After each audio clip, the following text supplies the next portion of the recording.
Ahoj všem, vítejte u prvního pilotního dílu našeho podcastu Universe, který je pod záštitou kariérního centra Univerzity Hradec Králové. A budeme v něm sledovat zajímavé kariérní cesty úspěšných lidí z různých oborů. Podcast Universe můžete poslouchat na Spotify a Apple Music a i s videem ho můžete vidět na YouTube. Velké díky patří našemu dnešnímu sponzorovi, a to je čokoládovna Jordis Hradec Králové, který nám do soutěže pro vás věnoval čokoládu a taky další bonus, ale o tom se dozvíme více na konci videa. Dnes je naším hostem Libor Šimůnek. Ahoj Libore, vítám tě. Čau. Absolvent Univerzity Hradec Králové, učitel na Mladoboleslavské základní škole a taky nově lovec v soutěži na lovu. S Liborem se známe, takže během rozhovoru si budeme tykat. Jak se máš? Jaká byla tvoje cesta k nám dneska? No tak byla dlouhá, protože jedu po vyučování 6 hodin v kuse, takže jsem docela vymluvený, ale zase, když jedu do Hradce, tak jsem vždycky nadšený, takže ono se to spraví vždycky po cestě. Rád se sem vracíš na univerzitu. Neskutečně rád. Tak to jsme moc rádi. A Libore, my tady pro tebe taky máme dárek od našeho sponzora Jordis čokoládovny a taky od univerzity absolventského klubu, protože jsi absolventem, tak vydrž vteřinku, já ti ho podám. Tady máš dárek od čokoládovny Jordis. Děkuji. A tady máš taštičku a dárky od absolventského klubu Univerzity Hradec Králové. Hojiča, hrk a perník. Perník mám nejradši, takže... To bych nikde neříkal, to bych vystříhnul. Rozumím. Je to tak. A ta štička nádherná. Děkuji. Tak Libore, ty jsi absolventem Univerzity Hradec Králové, tak bychom asi začali s tím, jak vzpomínáš na svoje začátky na UHKčku, co si vybavíš, když se řekne UHK a jak se ti tady vlastně studovalo? No tak ty začátky, musím říct, byly trošku těžší, protože z toho kolektivu na střední jsem šel prakticky sám. Z těch nejbližších přátel všichni šli Praha, Liberec, jinam. Takže to bylo z začátku trošku těžší, vůbec jsem nevěděl, co čekat, bál jsem se, jestli vůbec udělám kamarády, což se naštěstí povedlo a to šlo dobře potom, ale potom, když jsem začal studovat, tak to mě úplně odstřelilo. Já jsem strašně rád začal chodit hlavně na historii. Historie pro mě najednou se stala úplně něčím jiným. Už to nebylo prostě, já nevím, pamatovat si příběhy z historie, ale přemýšlet o té historii nějak, jak to probíhalo, nějaký příběhy historický, které se linou různýma etapama těch zemí a vlastně v jiných obměnách se pořád opakují podobné procesy. A to mě naprosto uchvátilo a v té době jsem začal jako tu historii brát úplně jinak. Ty jsi zmiňoval historii, takže to jsi studoval vlastně ale na navazujícím magisterském studiu, ale ano. Na bakaláři jsi studoval přímo tady na peďáku. Co jsi tady studoval? Na bakaláři jsem studoval právě historii se zaměřením na vzdělávání společně s matematikou. Jo. Už během toho studia jsi byl rozhodnutý, že chceš být učitel, že prostě tohle je tvoje cesta a neměl jsi jiný plány? Tak na konci střední a potom s tím začátkem vejšky jsem prakticky pro sebe neviděl jinou cestu. Myslím si, že tehdy jsem si říkal, bavilo by mě to, myslím si, že dokážu lidem něco vysvětlovat, tak jsem do toho šel. No ale pak jsem končil ten poslední rok, že jo, a začal jsem si říkat, jo, já bych se spíš chtěl věnovat té historii právě. A jak ti studium tady u nás na UHKčku pomohlo v začátcích kariéry a co ti utkvělo tak jako nejvíc tady ze studia? Ať už jde ze studijního života nebo z osobního tady v Hradci zážitky, mimoškolský život? Tam jako pro mě alfa omega byla ta výuka. A hlavně, co se týče té historie, tak výuka středověku. Od docenta Berana a docenta Šandery. To já nikdy proti něm neřeknu křivýho slova ani proti jednomu. Takže vnímáš tyhle dva docenty jako lidi, kteří vlastně nějakým způsobem nasměrovali tvoji kariéru a dali smysl tomu vlastně, co jsi studoval? Přesně tak. Víc samozřejmě, omlouvám se docentu Šanderovi, ale docent Beran, který mi vedl bakalářku i diplomku a který vlastně ho považuji za mentora svého.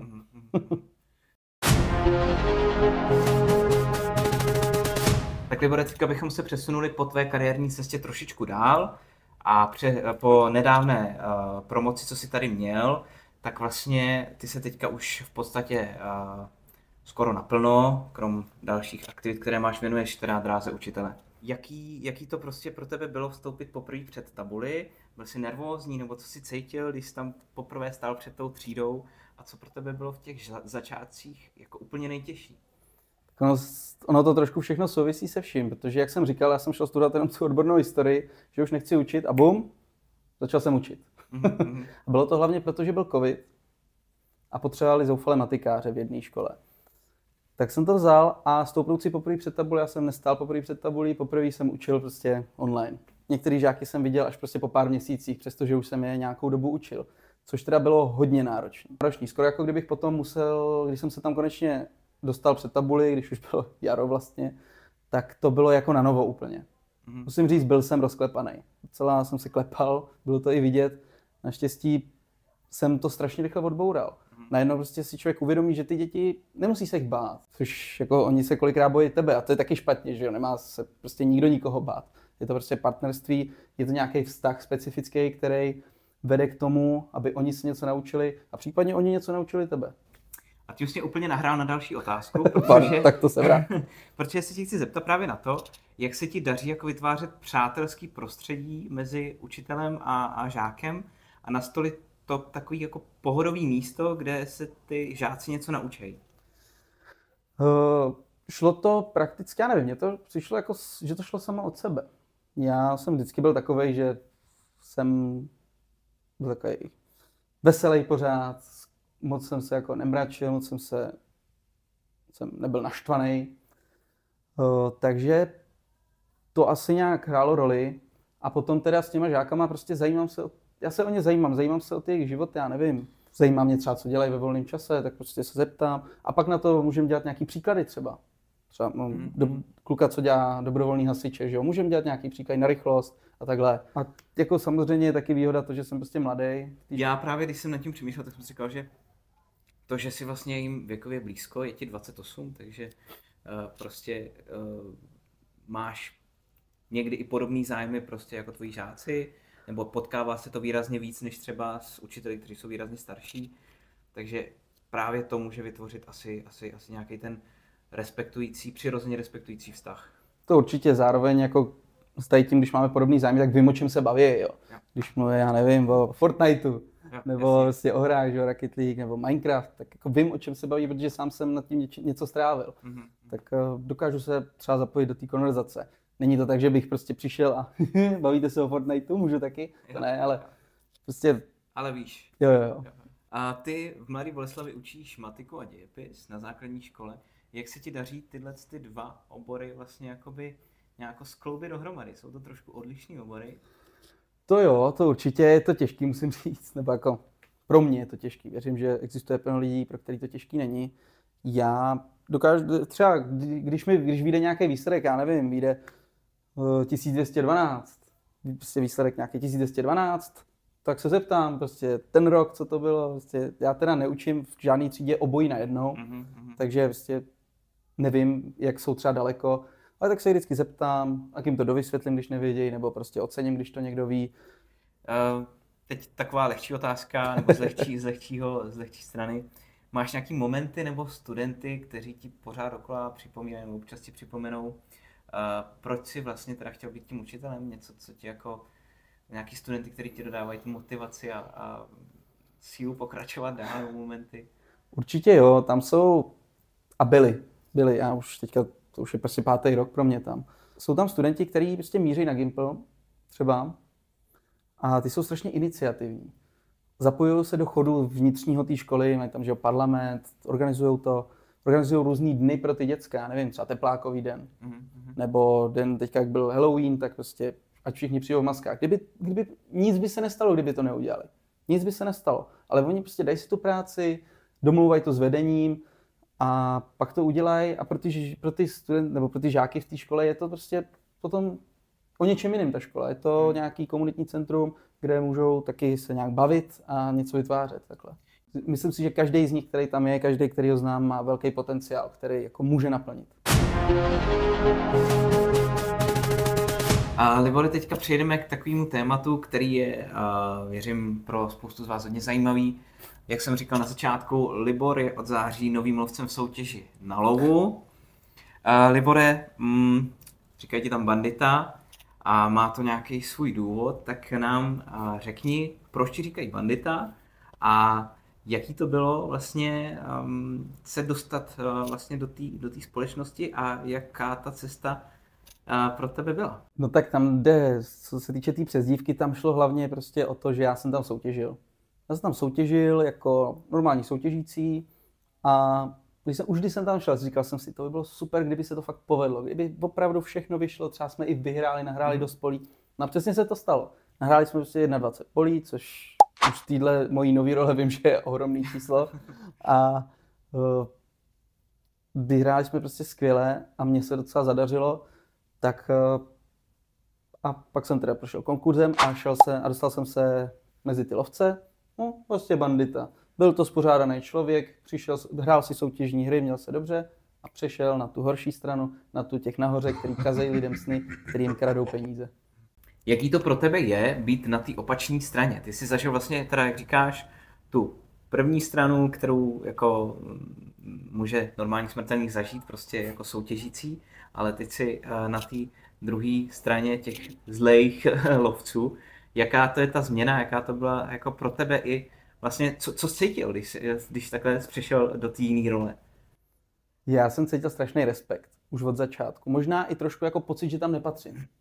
Protože já jsem samozřejmě ty lidi sledoval už delší dobu, věděl jsem o nich, obdivoval jsem je. Neskutečně, hlavně třeba doktora. To je prostě, to je neskutečný, to nikdo nechápe, nikdo, jsem si jistý. Ale obrovský respekt potom. Že já prostě o sobě nemyslel, jako že bych mohl být v té roli nějakého chytrého člověka, co takhle jako rozdává moudra ze zhora. Tak obrovský respekt, že jsem se do té společnosti dostal, že mě tam chtěli a že mě tam asi pořád chtějí.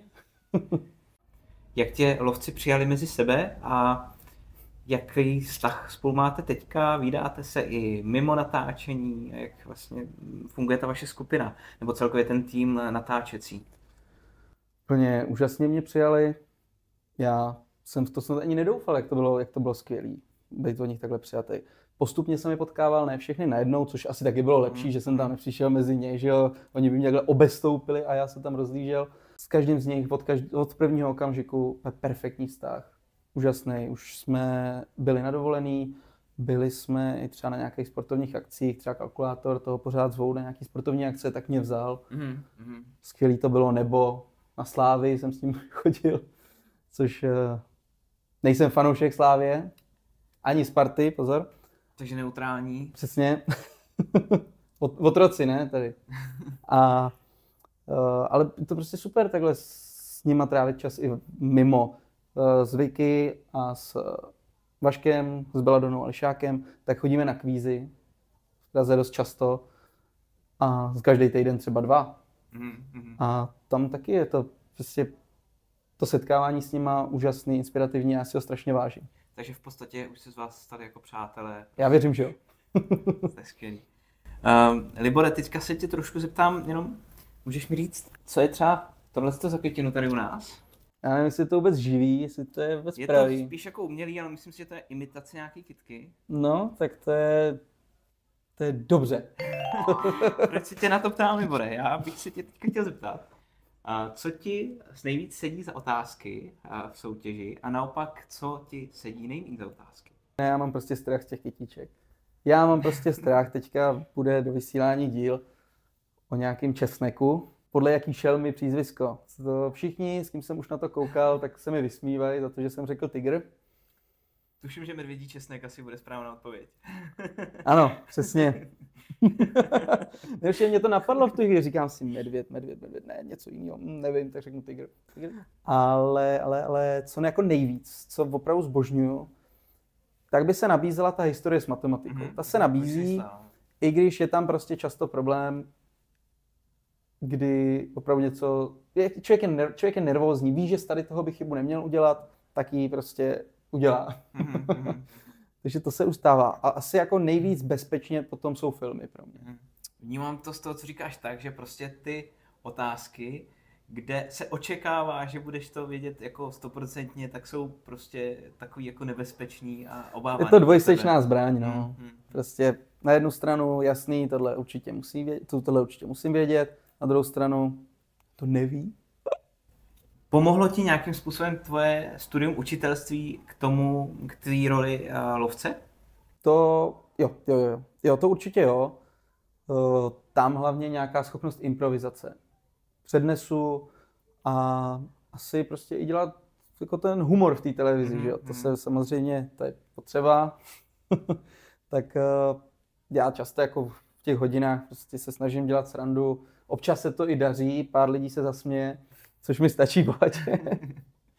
A tam nahoře se to hodně hodí. Opravdu se to tam hodí, ale teda spíš ta improvizace, no. Ty říkáš improvizace a je o soutěži na lovu jako známý, že takový ty vaše vstupní hlášky a takový ty vtipný, rychlý momenty vám píšou scénáristi, 2 nebo 3.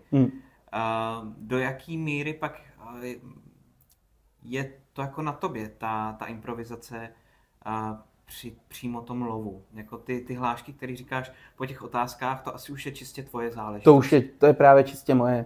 To, když tam přijdu, tak to se nějak prostě radíme s těmi scénáristy, ale potom už je to freestyle. A prosím tě, poslední otázka ještě tady k soutěži na lovu. Jak reagují tvoji studenti na to, že jsi lovcem, a jak tvoje blízké okolí, třeba kolegové v práci a prostě jaký to je? Tak někteří už chtěli fotku se mnou, kolegové. Žáci asi zatím fotku nechtěli, ale slyším, jak o tom mluví. Prostě. Jdu po chodbě, slyším, prostě, jo, to je z té soutěže. Někteří to třeba vůbec neznají, že jo? Takže jiní jim to říkají, jo, to je tady ta soutěž prostě na Nově a takhle.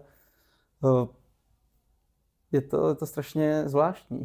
Je to úplný nezvyk a ještě se s tím pořád ještě asi zžívám. Zvykáš si na to zatím. Libore, teďka přijedeme trošku přímo k tobě do osobnějšího života. Jestli nám můžeš prozradit, co tě baví ve volném čase, co děláš, čemu se věnuješ? Tak v poslední době, když teďka trošku míň, jak začíná zima, tak fotbal určitě. Snažím se každý týden chodit, i když teďka je to zrovna trošku složitější, protože kalendář se najednou plní každý den. Prostě. A potom teda určitě PlayStation. Tak něco hraješ? Teďka zrovna jsem zavzpomínal na Assassiny starší, takže hraju Unity. A pak nějaký knížky, no. Teďka mám zrovna rozečtený jeden historický román, moc dobrý, takže... A vím, že filmy jsou tvoje velká jako... Samozřejmě, filmy, to je... Každý týden prostě zajdu do kina. Libore, my se blížíme pomalu k závěru našeho podcastu. Na závěr nějaký věci, které bys třeba doporučil našim studentům, jak jako zvládat víc věcí najednou, protože že jo, jsi v soutěži na lovu, zároveň učíš, takže to je časově náročný, tak jak to skloubit a jak nestratit motivaci k tomu prostě se věnovat třeba i tomu učitelství, když ti přišla takováhle skvělá nabídka z na lovu. To je těžký otázky. Snažili jsme se. Jsou těžší než mnohem těžší než prostě ve kterém roce tak křišťálová noc. No ne, tak co se týče té motivace, tady nějak jako to radou, já teda se musím přiznat, nikomu to asi jako časově nepřijde, protože říkal si, že jsem odpromoval teďka, zároveň, že mi je 28, což už nějak prostě nesedí. Je to tak, dost jsem si to prodloužil, upřímně maximálně, jak to jen šlo, to proto, že jsem právě tu motivaci ztratil. Bylo to, asi to nepotkalo jenom mě, myslím, že to potkalo dost lidí za covidu, kdy se to prostě... taky jenom, byli k sobě upřímní. Známe. Tak prostě sešlo se toho víc a tam musím vlastně říct, že mě to učitelství, že jsem začal učit, dost zachránilo. Protože jsem najednou měl nějaký smysl, co dělat, prostě nehnil jsem doma. Já nevím, já tady spíš můžu mít nějaký praktický rady prostě k tomu studiu teďka. Tady můžu říct akorát to, že dá se to zvládnout sám, jako sám na sebe. To studium dá, úplně v pohodě. Ale mnohem lepší ze všech možných důvodů, ať prostě řekněme, já nevím, z nějakého duševního zdraví, nebo i nějaký do budoucna, nějaká investice jako do známostí a takhle, je prostě lepší ty lidi, kteří prostě tam s váma chodí na ten předmět, oslovit. Oni vás neukousnou, oni kolikrát mají prostě stejný přemýšlení jako vy. Já jsem to tak měl, ze začátku jsem opravdu jel sám na sebe, což teď zpětně vnímám, že byla chyba. Naštěstí se to pak spravilo a nějaký kamarády jsem si taky udělal. Takže už jsme to maličko nakousli, jak se ti daří vlastně zkombinovat to natáčení a to učení? Je to složitý. Je to určitě složitý, už proto, že se točí prostě u Prahy a já učím prostě v Mladé Boleslavi, což je samozřejmě docela dálka. Hlavně se to točí na jiný směr, než je směrem Boleslav, takže nemůžu po cestě jakoby do studia a potom domů, takže tak. No a já mám naštěstí ve škole skvělý vedení, který mě v tady tom strašně vychází vstříc. Asi i protože jsou fanoušci soutěže, což za to moc děkuju, což je super. A já si toho strašně vážím. Dokonce i rozvrh je pro tenhle školní rok pro mě přizpůsobený tak, abych nemusel zanedbávat výuku a mohl natáčet i nějaký všední den, což přesně to jsem si přál a strašně jsem rád, že jsem se toho dočkal. Takhle. A teď poslední otázka našeho podcastu. A jaký máš kariérní cíle do budoucna? No, tak já už nad tím hodně přemýšlel a chtěl bych se na příští akademický rok vrátit sem, pokračovat dál, zkusit doktorský studium historie. Chtěl jsem to už tehdy, když jsem si myslel, že dokončím v termínu, se nepovedlo a teďka i nějaký ten výkon při těch státnicích mi ukázal, že to asi smysl má. Takže to chci zkusit a upřímně se na to docela těším, což jsem zvědavý, co na to řeknou doktorandi, kteří tohle poslouchají. Bude to na Filozofické fakultě? Filozofická, přesně, historie. Jo. Libore, moc díky, že jsi přišel k nám do pilotního dílu podcastu Universe. Není vůbec zač, já jsem strašně rád, že jsem tady se mohl vrátit zase do Hradce. Moc si toho vážíme. A teď na závěr pro vás máme ještě bonus od našeho sponzora dnešní epizody, od čokoládovny Jordis z Hradce Králové. Když přijdete k ním na prodejnu a prokážete se ICKem z Univerzity Hradec Králové, tak dostanete 5% slevu na všechny čokolády, co tam mají. A zároveň, pokud byste plánovali nakupovat u nich na e-shopu, tak zadáte slevový kód Universe a ta 5% sleva tam bude taky. No a na našem Instagramu bude probíhat ještě soutěž pro vás, pro naše posluchače o tuhletu skvělou prémiovou čokoládu od Jordis AMD. Takže koukněte na Instagram, všechno info, jak se do toho zapojit, tam najdete. My moc děkujeme, že jste si poslechli pilotní díl našeho podcastu Universe, který je pod záštitou kariérního centra Univerzity Hradec Králové. Moc děkujeme našemu sponzorovi Jordis a podcasty budete moc sledovat a poslouchat každý měsíc během semestru. Už teď vám můžeme prozradit, že se máte na co těšit. My moc děkujeme, Libore, že si nás tady navštívil v Hradci ještě jednou. Není zač. A máte se na co těšit. Těšíme se na vás, na naše posluchače při příští epizodě. Ahoj.